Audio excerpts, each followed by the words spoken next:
I'm Ken Goldstein, and I am here with the lovely Purple Rain. Thank you so much for coming down. This is an unexpected surprise. I got to ask right away, comic book fan? I am. More recently, I haven't always followed comics.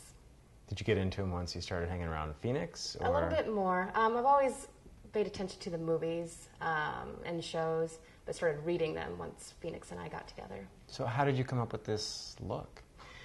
Well, I chose purple because that's the color that is most represented by domestic violence campaigns and campaigns against bullying. In my past, I was a victim of domestic violence, and so I wear this color as a survivor of that. So why do you choose to hide your face? Well, what we do is more about the message. I want to remain anonymous. I don't want to receive personal credit for any of the work that we do. It's just about spreading the message that anybody can take a stand in their community and stick up for what they believe is right. This seems to be a theme with you two, is this little desire to take any kind of credit for what you're doing. But you're a survivor of abuse. Mm-hmm. You have now completely turned it around, correct? And you're out on the streets. Or are you out on the streets, or are you back in the home base or whatever? I do patrol. Most of the work I do is at home doing research. So I do a lot of research on the police reports, and I pay attention to the police calls in general, the incidences that they respond to. I see how long it takes them to respond, where they're responding to, what types of calls, and then if there's a police report filed, then we pay attention to those specific details, and we base our patrols on that information. So you're Alfred to Batman here? We joke that I'm more like the Oracle. You're like the Oracle. And prior to meeting Phoenix, were you out on the street doing this kind of stuff? No, not out in the streets. More charity and outreach work. In a suit? No, not in a costume. Mm-hmm. Can you tell me a little bit about? I know the color, but what is for the wizard community? What will they get out of this? Who do you think, what is the concept behind the outfit? Well, most of it is just kind of piecing together, purple pieces as I find them, and of course to try and conceal my identity. I have tattoos and piercings and a lot of things that are very distinguishing, and this just kind of covers up what's underneath. So prior to Phoenix, you were helping people. Can I ask how you guys met? Can we get one exclusive? I can share a few. Did you meet in costume or out? Was he in costume when you met? He was not in his costume. I was organizing a charity function, and he came and saw me and made the largest donation of that night towards my cause, and we kind of hit it off, and then from there had our first date. Can I ask about the first date? It was the best date I've ever been on. Yeah, well, what happened? Well, we just went to dinner and we had dessert, but most of it I spent on his back. He piggybacked me everywhere we went.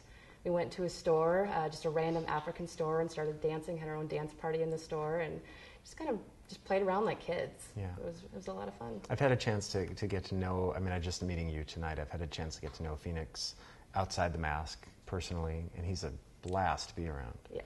But there seems to be such a big difference between the guy in the Phoenix Jones and then the guy behind the mask in terms of his daily life. Are you the same? Are you much more serious with the mask? Are you... I would say I'm a little bit more serious with the mask on. And that's because I try and stay focused on what our message is and what we're doing. Mm-hmm. And what is the message?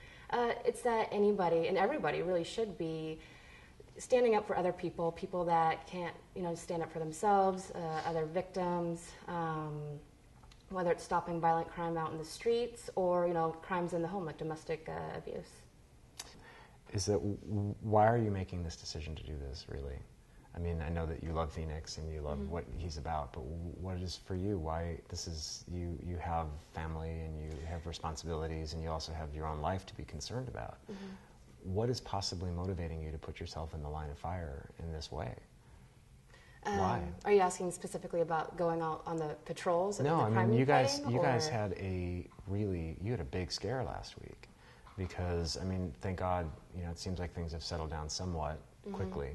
And but you guys did have it was scary for all of us who were close to you guys because your personal identity and your personal lives need to stay they need to stay private. But you guys were really running the risk last week pretty heavily. And so, you know, how much of a wake-up call was that? Because I know it's fun being this, and I know that it's exciting, and I know that it's fulfilling, but when the reality of this sets in, and a week like last week, I mean, that must have been an emotional roller coaster. Yes, it was. I do get worried. I think it would be rather silly, naive of me to not be worried and just go about thinking that everything is going to be fine every time the team goes on patrol. Mm-hmm. But the way that Phoenix is he... I'm not talking about the team. Oh. I'm talking about you. Okay. You. I mean, I mean, you're clearly capable of handling your own. And you're also wearing some shin guards and some bulletproof stuff. But, you know, you, as an individual, I mean, forget the rest of the team and everything else. What is it about this type of life that's appealing to you? Well, I think myself being a victim of a violent crime, family members of mine being victims of violent crimes, a lot of us have had someone else that stepped in and helped out, helped us get us away from that situation or actually stop that crime from happening. And if I can help other people from having them or stopping them from being victimized, I think it makes it worth it. And when we go out, you know, we do wear protective gear. We're there with the team. We have cameras. We are equipped and ready. Mm-hmm. So I do feel safer, you know, going out and doing this work, having that preparation. Mm-hmm. So for girls out there whose guys are interested in this kind of stuff, should they don the mask and join in? I think if they are prepared and equipped in some way and they feel passionate enough about it, then, you know, more power to them. They should absolutely get involved. This isn't just for guys. So for the comic book community, yes, would you consider being a comic book character? Would you be down with that? Oh, I down with the action figures? Yeah, I think it'd be great. Mm-hmm. Is there one in particular that you like that's out there ready? Catwoman, Batgirl? You know, Silk Spectre is probably one of the ones that stands out to me. Can you relate when you're reading a comic book like a Silk Spectre, like her personal things that she's going through, her inner dialogue? Do you go through anything like those characters? You know, well, because she dates, you know, the other supers. You know, part of it's the battling the strong woman that she is, the relationship side of things, the crime fighting, and I feel like I have a lot of those same similarities in my own life. Yeah. Let's talk a little bit about last week. So you guys started out on Sunday. Did you actually put him in that place? Did you tip him off to that incident of violence that was going on? How did you find out about that particular night. I wasn't on patrol with them, and they had actually just finished their patrol, and it all split ways, and we're walking back towards the cars. That's why there wasn't very many guys on the team at that point when the altercation happened. Mm-hmm. But I got the call in the middle of the night, and I haven't gotten a call in the middle of the night before, so I immediately, heart pounding, nervous, worried that someone had gotten hurt. And then when I found out he was in jail, I was like, okay, you know, he's been detained before. They always let him go after they look at the video footage and they see that, you know, he was in the right, that he was helping someone. And it turned into an all-night ordeal of, you know, trying to call, you know, lawyers, trying to figure out the story, find out what happened. It was one of the most stressful nights that I've experienced. Did you know that somehow he would be okay, or were you fearful? I knew he would be okay. I think I was more worried about his name coming out. You know, if there was a police report that was actually going to be filed with his name. I mean, our personal identities really are one of the most important things that we had at that point. So now that that's not happening anymore, how has life changed at home? Well, we are taking some safety precautions, you know, with our kids, our family. We don't want anyone to find out more than they already do, but we're also turning this around and trying to use it as the most positive What do you see way. as positive about this? Well, I think it's positive. I think you know that. Yes. So what do you think is positive about this? Well, before we were restricted. You know, there was a lot of things we could not do because no one knew our names, you know, his name specifically. You know, going to schools, speaking to children, that to me is something that we were looking into, but we were kind of roadblocked before because you have to sign in, they want to see personal identification, and now, you know, we're not restricted in that way. So speaking to children, I think, is one avenue we'll be able to explore. And speaking in shelters. Yes. Mm-hmm. How has this changed you? Let's cause aside, do you feel empowered? Do you feel stronger than ever, or? I do feel empowered. I feel really strong. In this moment right now, with this outfit and with you in Phoenix being down here and in the life that you have now and frankly, I think all the opportunities that have now opened up. And I love that you see it that way, because I see it that way too. Now there's no reason that sponsors can't come in. There's no reason, if the cards are off the table. There's no reason to not be able to get more help. Yes. And maybe even possibly, dare I say it, form a better relationship with the police, which is possible too. You know, to maybe actually get better equipment and actually, if you're going to be out there and do citizens patrol, and it's clearly Seattle wants it, right? Yes. Yeah, the city of Seattle has been very, very supportive. We were worried about what would happen. There's that small percentage of people that don't quite understand what's happening, and we joke around that, oh, that's the criminals. You know, they don't like it because they don't want someone stopping the crime.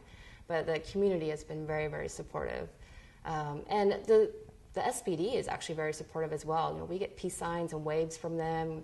They shake our hands. There's a couple, police officers that don't quite understand as well.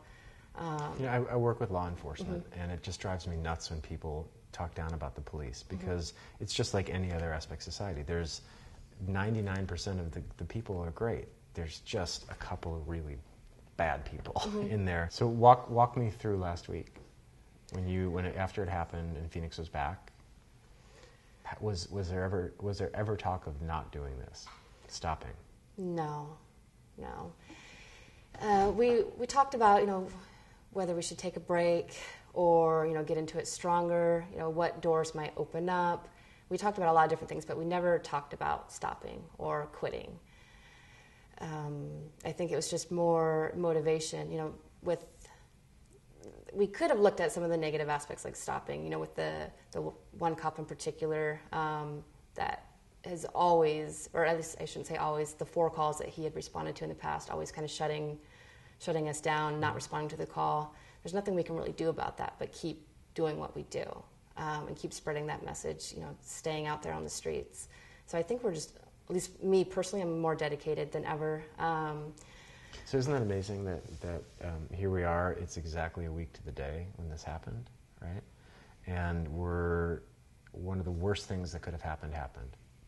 And how wonderful is it to be able to be here and think about possibilities? I mean, this has got to be some great life lesson, I would think, too. Yes. I mean, when you finally write the book about your life and your perspective on, having been there and done this, what do you think you guys are actually representing? What is this? What do you think the big message, the big picture? What have you done? What is the accomplishment if it all stopped tomorrow? Because I know that there's already been a change because you guys exist. Well, the whole world has heard about this now.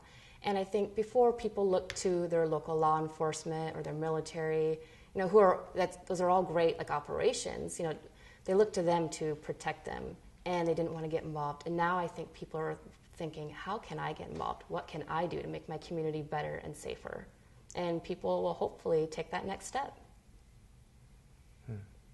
Is there anything you want to say specifically to comic books, young kids, that world? I guess if you have a dream or something that you're passionate about, just to go for it. Don't let anything stop you. Don't let anybody tell you no or that you can't. Don't let anybody keep you down. Was this a dream for you to do this? I never thought this was something that I would specifically get into until I became a victim myself. And now I can't think of doing anything else.